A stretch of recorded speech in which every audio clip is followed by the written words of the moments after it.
Ya, terima kasih untuk penanya wajib. Saya akan menjawab pertanyaan dari Mbak Kafidatul Husna, yaitu pertanyaannya yang pertama, apa keuntungan kita menggunakan leasing?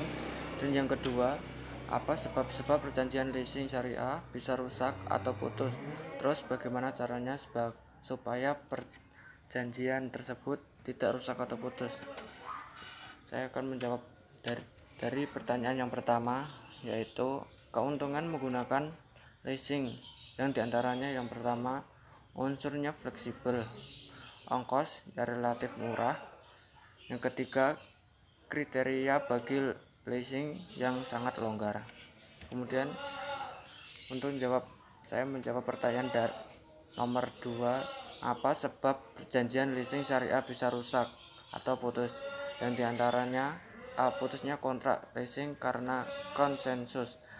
Seperti juga perjanjian lainnya, perjanjian leasing dapat diputuskan kapan saja jika para pihak dalam perjanjian tersebut saling sepakat untuk itu. Hal ini merupakan prinsip yang berlaku umum dalam hukum kontrak. Biasanya hak salah satu pihak untuk memutuskan kontrak dengan persetujuan pihak lain disebutkan secara eksplisit dalam kontrak yang bersangkutan. Ya, kemudian yang B, putusnya kontrak leasing karena one prestasi atau breach of contract merupakan salah satu sebab sehingga perjalannya kontrak menjadi terhenti. Dalam hal ini, yang dimaksud dengan one prestasi adalah salah satu pihak atau lebih tidak melaksanakan prestasinya sesuai dengan kontrak. C, memutuskan kontrak leasing karena force majeure. Walaupun hak milik belum beralih kepada lease sebelum hak opsi beli dilaksanakan oleh pembeli, tetapi karena leasure memang dari semula bertujuan untuk hanya sebagai penyandang dana, bukan sebagai pemilik, maka sudah selayaknya jika beban risiko dari suatu leasing yang dalam keadaan force majeure dibebankan kepada leasing.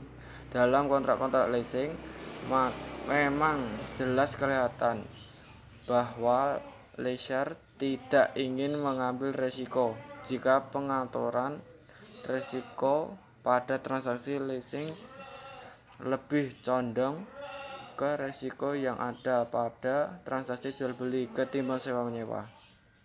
Agar perjanjian tersebut tidak rusak atau putus, itu sebaiknya dilakukan adanya jaminan-jaminan sebagai pengaman seperti jaminan utama. Jaminan utama pada transaksi leasing adalah keyakinan dari leaser bahwa leasing akan dan sanggup membayar kembali cicilan sebagaimana mestinya. Kemudian ada juga jaminan pokok. Jaminan pokok ini berupa barang modal hasil pembelian dari transaksi leasing itu sendiri.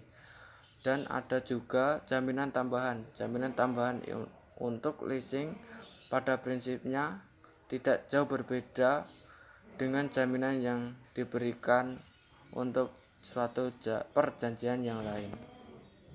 Terima